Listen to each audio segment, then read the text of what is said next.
scourged, beaten, Yeah. the wounds on the thorns, the hands, the feet, and the scourging. And the hairstyle was from the 1st century. What we knew about the Shroud of Turin has been all wrong.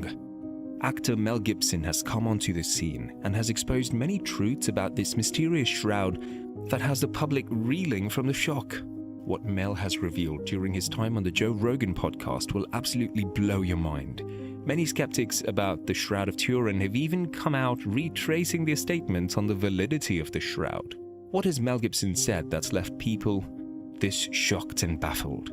Is there any credibility to the statements he's making? Let's find out together. Mel Gibson is a name that almost everyone recognizes. He's one of the greatest names in Hollywood and has certified himself as a legend. But Mel wasn't always such an affluential person as we know him today. Mel Caviezel Gerard Gibson was born in 1956 in New York and was the 6th of 11 children. Mel primarily grew up in America, where his father's love for writing had taken shape within him in the form of performing in theater. But with the onset of the Vietnam War, Mel's father would relocate to Australia along with the entire family to make sure none of his children got called into the draft. Mel picked up the theater arts in Australia. Hollywood didn't whisper the warning. They said it out loud. When Jim Caviezel was offered the role of Jesus Christ, powerful voices in the industry pulled him aside and told him the same thing: don't do it. They said the film was too violent, too religious, too dangerous. One executive was blunt: if you play Jesus, you'll never work in this town again. This wasn't superstition, it was precedent. Actors who touched faith-based films were often boxed in, sidelined, or erased. And the Passion of the Christ wasn't just religious, it was extreme. No English dialogue, ancient languages, brutal violence, and a director who refused to soften any of it. Caviezel understood the risk. He wasn't a superstar yet, but his career was rising. Turning this role down would be safe. Accepting it could end everything. But for him, the choice wasn't about fame. He later said he felt called, not cast. Mel Gibson made things even riskier. After studios refused to fund the project, calling it box office suicide, Gibson paid for it himself. Around $30 million of his own money. No studio safety net, no guarantees. If the film failed, it would take them both down. And that pressure flowed downhill onto the man playing Christ. Before a single whip cracked, before the cross was lifted, Caviezel was already carrying a different burden, the knowledge that this role could cost him his future. That fear followed him onto the set, into the makeup chair, and into every brutal day of filming. But the warnings were only the beginning. Each morning began in silence. Before the sun rose over southern Italy, Jim Caviezel sat in a chair for hours while artists rebuilt his face and body from scratch, not to make him look heroic, but to make him look broken. Mel Gibson wanted the suffering to change on screen. That meant the wounds couldn't stay the same. They had to grow, swell, darken, and rot as the story moved forward. The makeup wasn't decoration, it was a timeline of pain. There were 9 separate stages of prosthetics, each one heavier and more restrictive than the last. Swollen eyes that narrowed his vision, torn flesh layered with dried blood, silicone pressed so tightly to his skin that it trapped heat and moisture, making it hard to breathe. Caviezel often sat still for 4 to 6 hours, barely moving, as suffering was built directly onto his body. Time was the enemy. Filming ran late into freezing nights. Removing the makeup and reapplying it would take longer than sleeping, so sometimes he didn't remove it at all. He slept covered in blood and wounds, woke up still bleeding, and went straight back in front of the camera. To survive the schedule, the effects team invented a new method: prosthetic transfers. Instead of gluing wounds piece by piece, they pressed entire injuries onto his skin in minutes, like living scars. It saved hours. It also saved his strength. But even that wasn't enough. Because the makeup didn't just change how he looked, it changed how people treated him. Crew members avoided eye contact. Conversations grew quieter. Some said it stopped feeling like acting. And that was before the first strike ever landed. Because once the whips came out, the pain stopped being manufactured and started becoming real. During a break in filming, the replica hung on the cross between takes. A visiting priest stood quietly nearby, watching. He had been following the production, offering prayers and support to the cast. Then the technician switched the animatronic off. The chest stopped moving. The priest screamed. He ran forward, shouting for help, convinced that Jim Caviezel had died on the cross. Crew members rushed in, some laughing in disbelief, others shaken by how real it looked. When they explained the motors, the tubing, the mechanics beneath the skin, the priest fell silent. He whispered, "God forgive me, I believed." That moment spread through the set like a chill. The illusion had gone too far. The line between representation and reality had vanished. What they were creating was no longer just a film.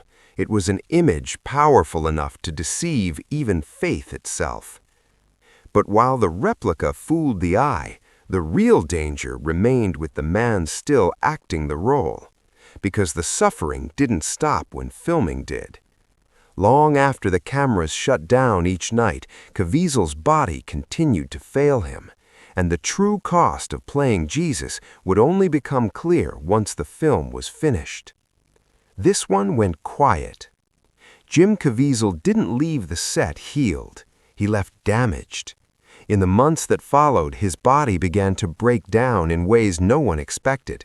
He developed pneumonia, his immune system weakened, and later he underwent multiple heart surgeries, a fact he has openly spoken about in interviews.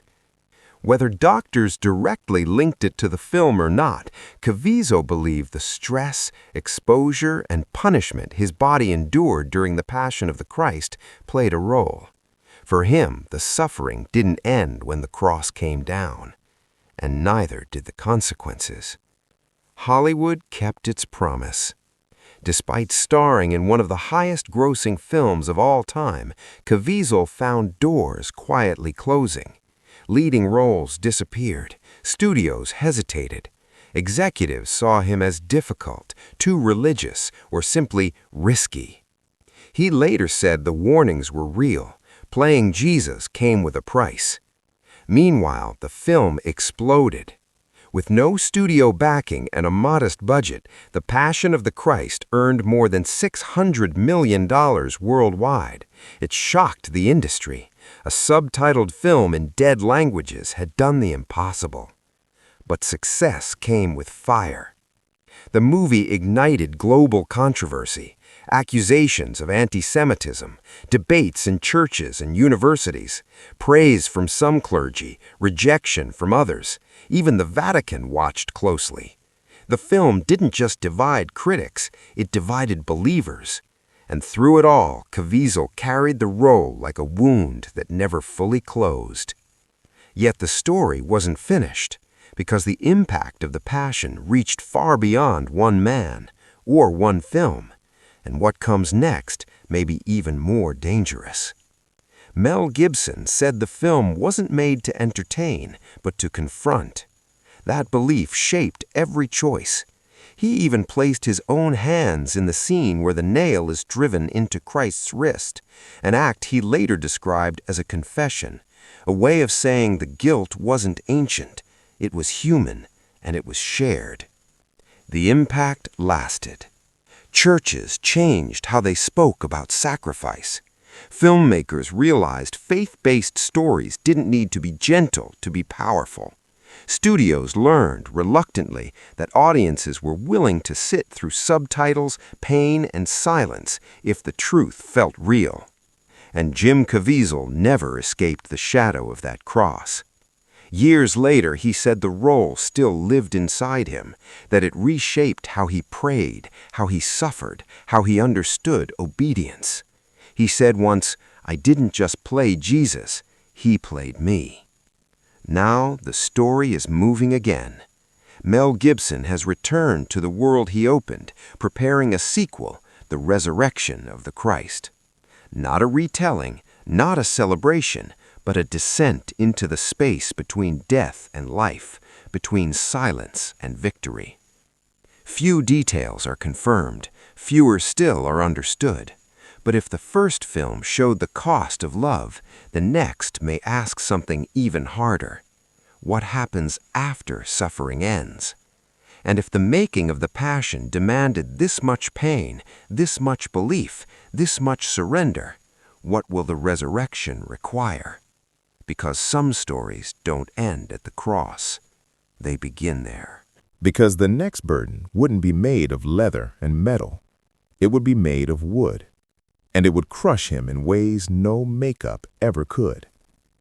The cross was never meant to be symbolic. Most productions use hollow props light enough to lift and reset between takes. Mel Gibson refused that.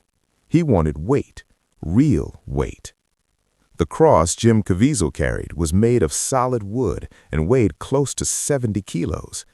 Every step was real strain. The hill was uneven. The air was cold. Caviezel's body was already weakened from days of filming, dehydration, and injury. With each fall, the wood slammed into his shoulders, grinding into open wounds hidden beneath layers of makeup. Then it slipped.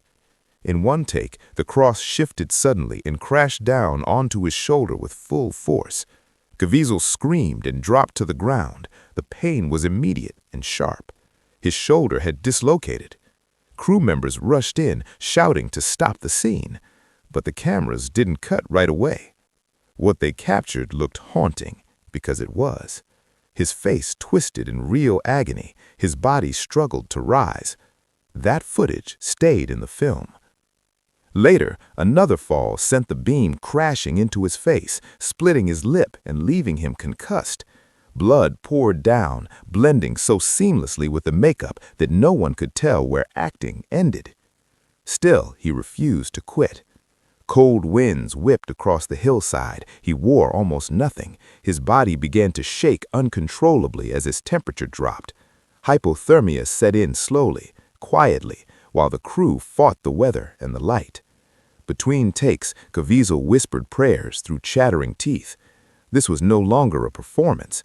It was survival. And then, just when the crew believed nothing worse could happen, the sky itself intervened. The storm came without warning. Dark clouds rolled over the hill as Jim Caviezel hung on the cross, stripped, shaking, barely holding his body still for the camera. Metal supports ran through the rig to keep him upright. The wind howled. Crew members asked to pause filming. Mel Gibson didn't. They reset the cameras.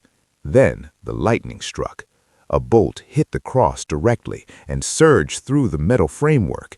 Caviezel's body convulsed. Crew members screamed. Some dropped to their knees, convinced they had just watched a man die. Medics rushed in, expecting the worst. He survived. Amazingly, Caviezel walked away with minor burns and shock. But the moment changed everything. The set fell silent in a way it never had before. People whispered instead of spoke. Some crossed themselves. Others stared at the cross, unsure what they had just witnessed. Word spread fast. For many on set, it no longer felt like coincidence. The film had already demanded pain, blood, and endurance. Now it felt like something unseen was watching, testing, weighing their resolve. Actors who didn't believe began to ask questions. Crew members who had never prayed before bowed their heads. Between takes, people stood quietly as if they were standing on sacred ground. Caviezel later said that moment shook him deeply. He felt spared for a reason, changed. But the lightning wasn't the end of the strange events, because what happened next was so real, so convincing, that even a man of faith believed the unthinkable.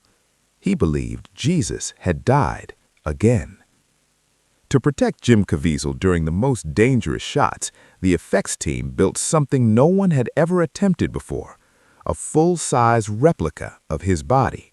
From a distance, it was impossible to tell the difference. The skin matched his tone perfectly. The wounds were exact. Inside the chest, hidden mechanisms made it rise and fall, mimicking breath. Tubes pumped blood through open gashes. The head tilted. The hands twitched.